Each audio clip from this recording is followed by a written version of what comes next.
This week I learned you should never, ever record ahead when it's a TBR schedule video because there's some things I've already kind of on that list.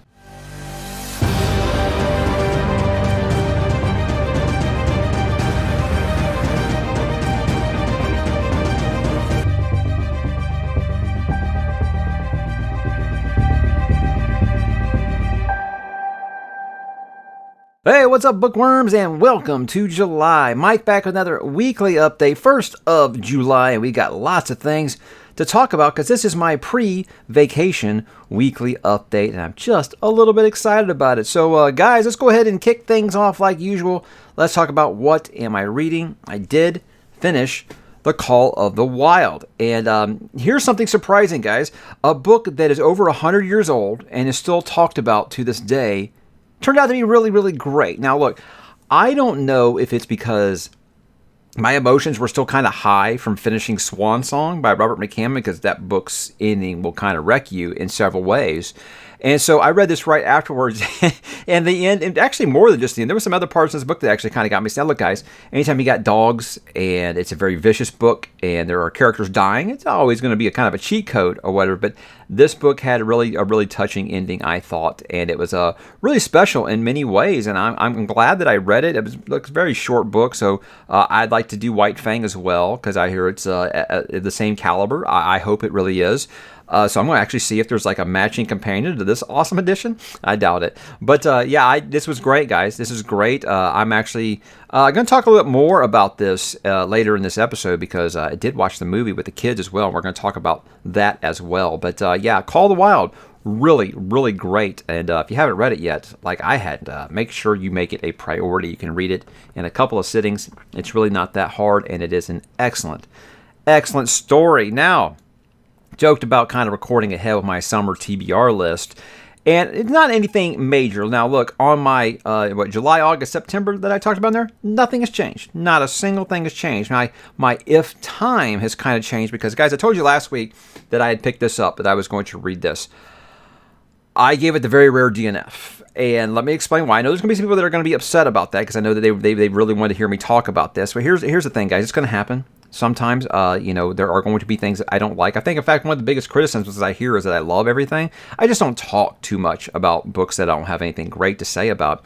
That isn't the case here. I could just tell this wasn't my type of book, guys. This is very ideas-based, not very much character work. It was more about philosophy and look how profound I am and those kinds of things. That's great for some people. For me, that's not what I go for, guys. I'm about character. So it was clear for me early on that this was not going to be for me. I still kind of made it to about the halfway point, and that's when I went ahead and threw in the towel and just said, look, I have reached that point with this channel where there is so much stuff that I want to read that I'm not going to waste it spending time on books that just aren't doing it for me. And I could tell that this one was not for me. So that is not me detracting from this series at all. If there are people out there who love it, I think that's awesome. I mean, way more people love it than they don't. So, while I'm not alone, when I said that I quit this, a lot of people said, I kind of felt the same way. There are a huge fan base for this. So I'm definitely not detracting from it at all. I just think it wasn't for me. And it's kind of wild is people were like, yeah, I didn't think you were going to like that. Well, then why did people recommend it to me?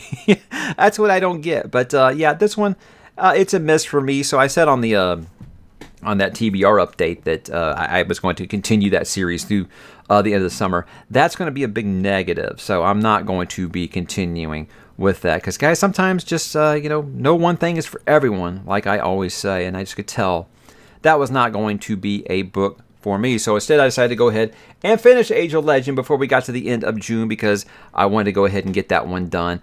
This series, now, while I don't want to call it disappointing, just kind of underwhelming. And this series is kind of in that tweener spot of where I like it enough to keep going and I don't, I hate it enough to stop.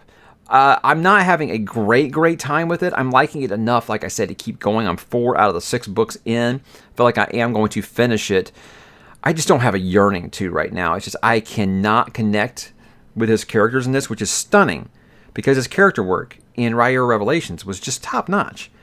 But with this, he has a lot of the things about modern fantasy that I do not like. He is doing that quite a bit in here, and like I said, it feels just kind of underwhelming. Every time I feel like, okay, it's going to take off, it never really does. I do like some characters, but they could also croak in the next chapter, and I would be over it with just a quick shrug, you know? So that's telling me the characters just aren't really clicking for me.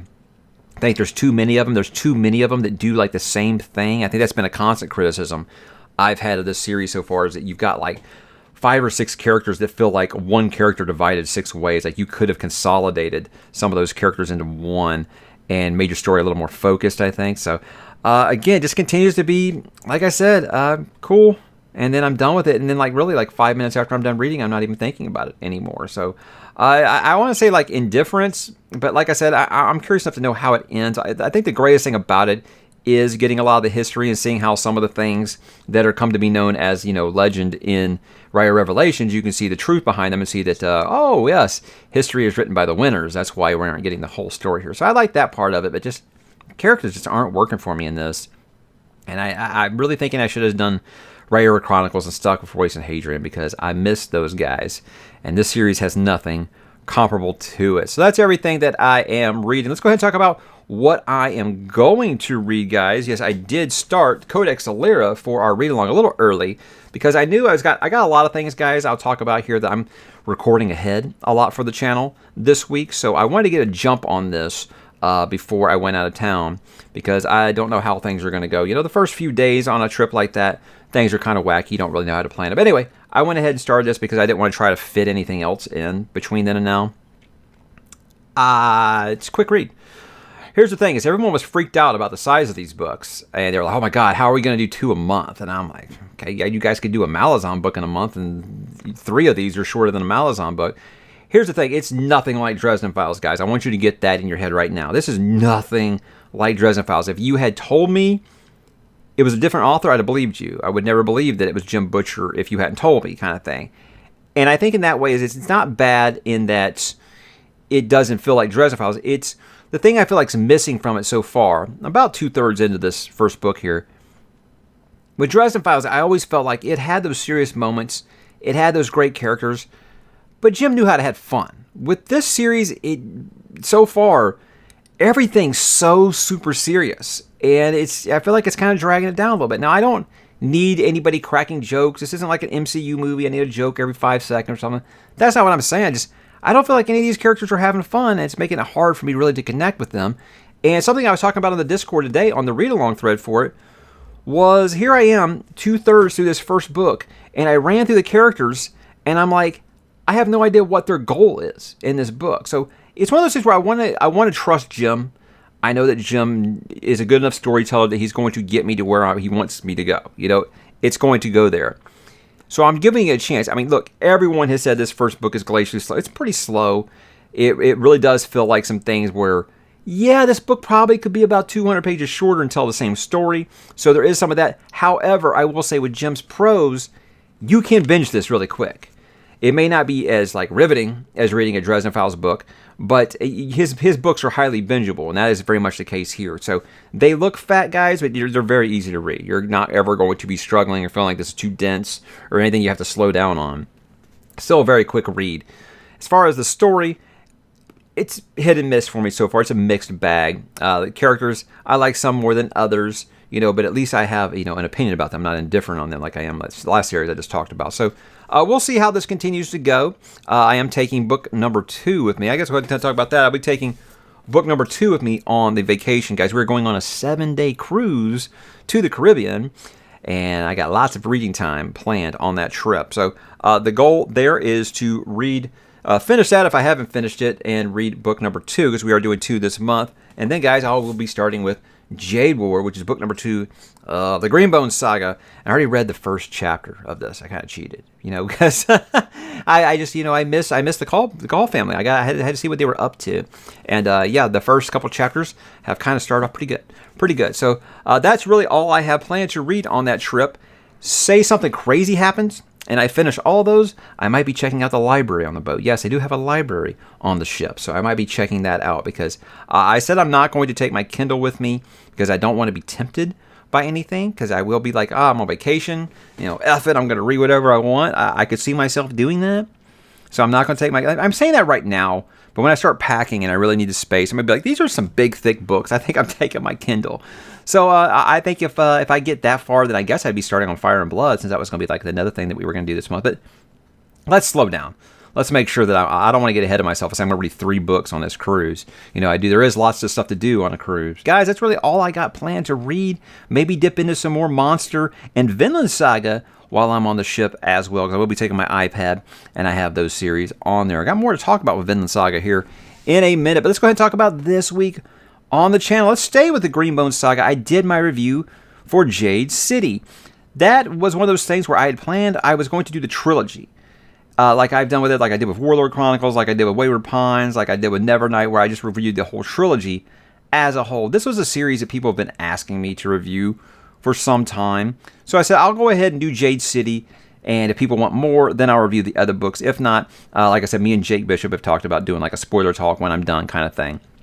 But, good feedback so far. There are a couple things that were very misunderstood that I said in that review, which really has me wondering, did I not word that correctly? Because people were saying some stuff in the comments. I'm like, I never said that, but they keep telling me that I said that. And I'm like, show me where I said that, and they can't do it. However, I did have a good time talking about that book. Made lots of those comparisons to The Godfather, which is one of my favorite movies of all time, and in a good way. In a good way. So I've had several people tell me, that I convinced them to read it, and that's great. That's always the goal with a review, guys, because I always say that the thing with reviews on this channel is people won't watch them if they have spoilers because they don't want to be spoiled, and then they won't watch them anyway if they haven't read it because even though it's a non-spoiler review, they say they don't want to be spoiled. So I'm glad that people actually did watch that one, and they are deciding to pick it up, because I think you're going to like what you read if you're into like that underground, organized crime style book. I think you're going to have a good time with it because it's very minimal fantasy. It is very much an organized crime book, and to me, that was a plus. Now, I did talk about my summer 2022 TBR that I just spoke about. That is one of those things, like I said, guys, I only do that once a quarter because I feel like I plan enough ahead that I can, schedule these things.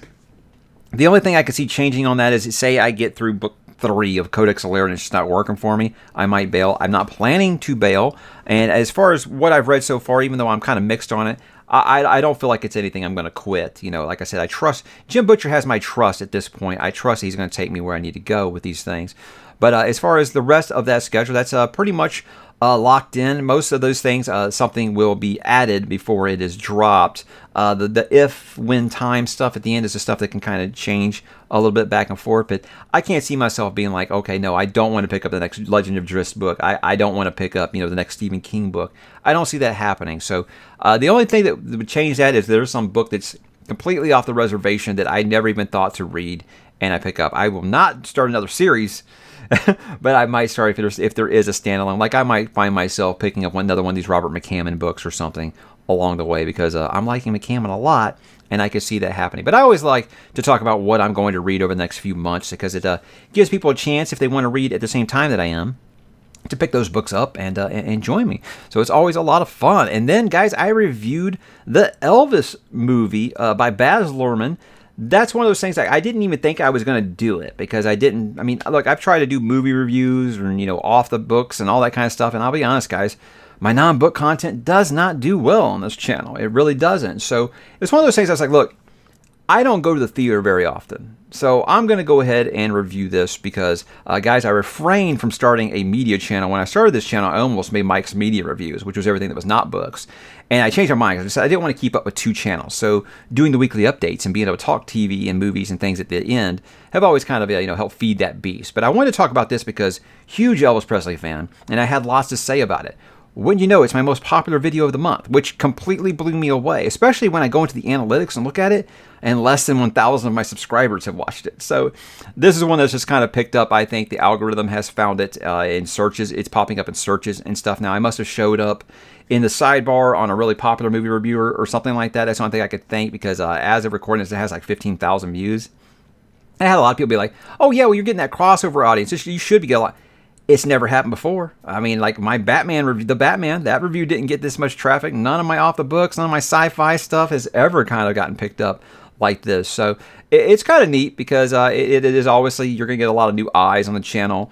But the chances that someone who finds that is also like a huge fantasy book nerd is probably pretty small. But who knows? who knows, So I always like getting, my stuff out there to some new eyes and maybe bringing some new viewers and things like that. But to me, pleasant surprise because I love Elvis, like I said, and getting to talk about it and talk about the things I liked and did not like about that movie was very therapeutic for me to kind of coming down after the high of just counting down, waiting for that movie to happen. So I'm very pleased that that review has done so well. It's surprised to be sure, but a welcome one, right? Let's talk about a little bit of next week plans, guys. Yes, I am going on that trip, but I do have next week plans. We've kind of just talked about.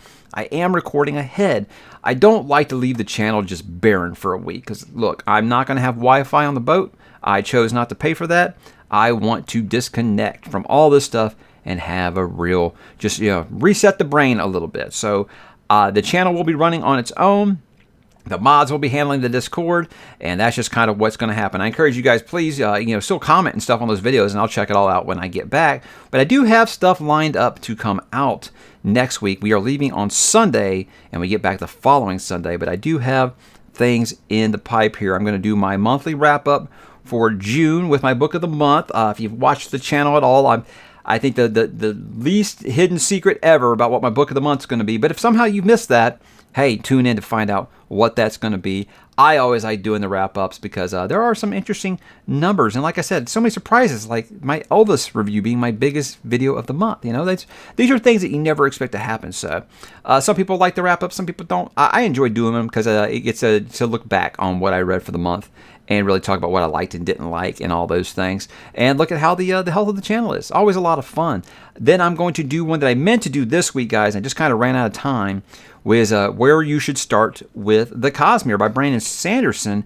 A question I get a lot on the channel. Where should I start with Brandon Sanderson? Well, I've only read The Cosmere by Brandon Sanderson, so I'm going to change that to where I should start with The Cosmere because I always tell them where they should start, and it is something in The Cosmere. So I kind of thought it was a good idea to talk about, but I talk about more than just that starting point. I talk about several different points where you could start depending on what you're looking for. Kind of like I did with my Star Wars EU, where you should start with that. Kind of in a similar way I did that. I would like to make where you should start with a regular series.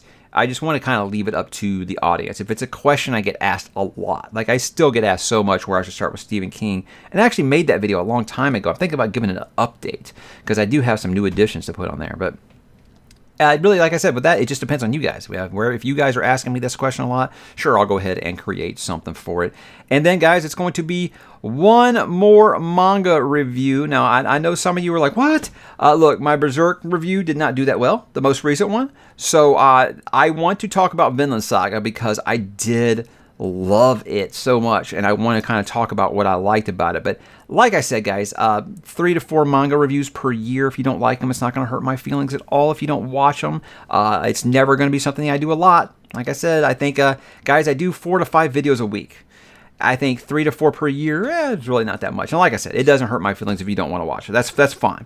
That's a kind of thing where I can find a crossover audience and they can get mad that I haven't read One Piece. But you know what? There are a lot of people who want to hear my opinion on Vinland Saga, and it's one of those things where I think this could be one that people who say, oh, I'll never read manga or I'll never read comics, you might change your mind because that series is amazing. If you are into like Norse sagas and things like The Last Kingdom or Vikings or The Northmen, I think that you're going to find plenty to like about that story. So lots of good things to say. I'm going to be covering that first arc, which is called the Prologue or the War arc. It's the first 54 chapters of that series. And yeah, lots of things to say about it.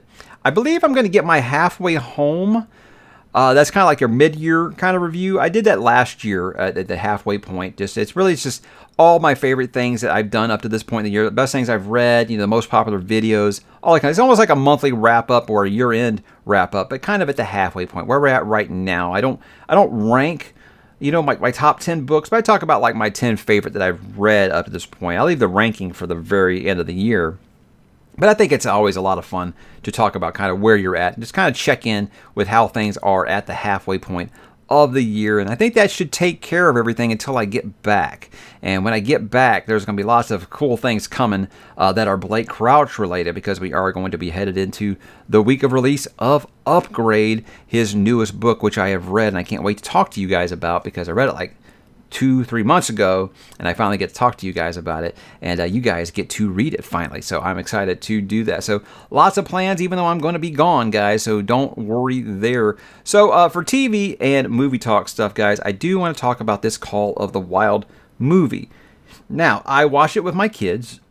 They loved it. Look, guys, it's got dogs in it. You kids are probably going to love it. Here's the thing about that movie is I feel like the book is still very, I don't want to say it's like R-rated, but I mean it's brutal. It's very brutal. I mean, like I said, you got dogs dying, you got humans dying. It's a rough time to live in the 19th century. It was hard to stay alive, especially in Alaska, especially in the wilderness. It's going to happen.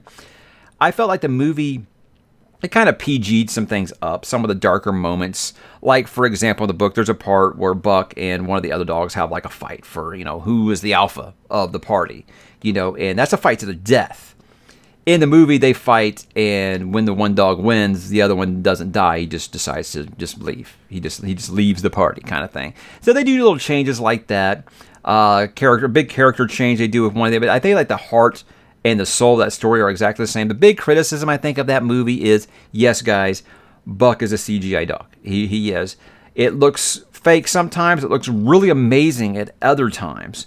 But the thing about that, guys, is even in the book, I think, a little bit, Buck's almost like a superhero. He really is. So the stuff that they wanted that dog to do, I can understand why they went the CGI route, and it's going to take a long time, I think, to get that many dogs to do what you want on screen. So I kind of understood the decision. I do wish they'd used both, use a real dog on a lot of scenes and use, the CGI dog when you need to do something crazy, like he does do some crazy things. He does some crazy things in that story, guys, and he does some crazy things in the movie. There are a couple times I feel like, okay, this is almost like hijinks, like a cartoon. But again, guys, it very much is clear that the focus of this was younger people. And like I said, my kids loved it. But I will say, believe it or not, I think this is the first movie that Harrison Ford has tried in decades. The guy, every movie he's been in like the last 20 plus years, he almost looks like he's annoyed that he has to be there. He's just bothered by having to be there. This actually looks like he's trying this. He's putting his heart and his soul into it. He actually impressed me. So, look, Harrison Ford's one of the greatest actors of my generation, but he hasn't tried in a long time. I felt like he tried in this movie. And you got to think a guy like that, who when he was at the top of his game, it's kind of like when you saw when Ian McKellen was like having to act to a tennis ball in The Hobbit and he was crying about it. This guy having to act with a man in a green suit that they would later CGI this dog. I can't believe they got this performance out of Harrison Ford. So, I think it was a very, very movie that was full of heart. It really was. So, sure, there are things that will bother you. Like I said, I'm a big practical effects guy. So that will bother you a little bit. But I still think it had plenty there, and it had the heart and soul that the story, in the book had. And I think that's the most important thing here. It didn't change anything. It didn't modernize anything, guys. It takes place in the same time period that the book takes in. They don't try to modernize it or anything like that. And I think that's really, really great. So I've decided what I'm going to do when I get back, guys. I'm going to do a book and movie review for The Call of the Wild. I think that will be a fun little combination. I haven't done that since In the Tall Grass by Joe Hill came out a few years back. So I think that'll be kind of a fun thing to do. But really, guys, that's all I've got for this week. We're going to try to squeeze in Stranger Things, the finale of Season 4. Those last 2 episodes are dropping today. And so we want to watch those before we get on the ship because I don't want to be spoiled on what happens. It's basically 2 movies, guys. It's 2 episodes, but one's an hour and 25 minutes. The other is 2 hours and 19 minutes. To me, that's not long enough, but I can understand, some people are like, well, that's not an episode. Yeah, it is. It's 2 movies, guys. Just treat it as 2 movies, and I can't wait to do it because, guys, this season has been incredible, and I think that's been pretty much the consensus. Pretty much everyone who had kind of drifted away, if they started watching, this season pulled them back in, and I'm confident they're going to stick the landing here, but I can't wait to watch that. We got to get that all in before we get out of town. But guys, that was my week. What's your week looking like? What are you watching, reading, listening to, or playing? Drop in the comments and let me know, guys, and I will talk to you after I get back from my trip. Have a great one.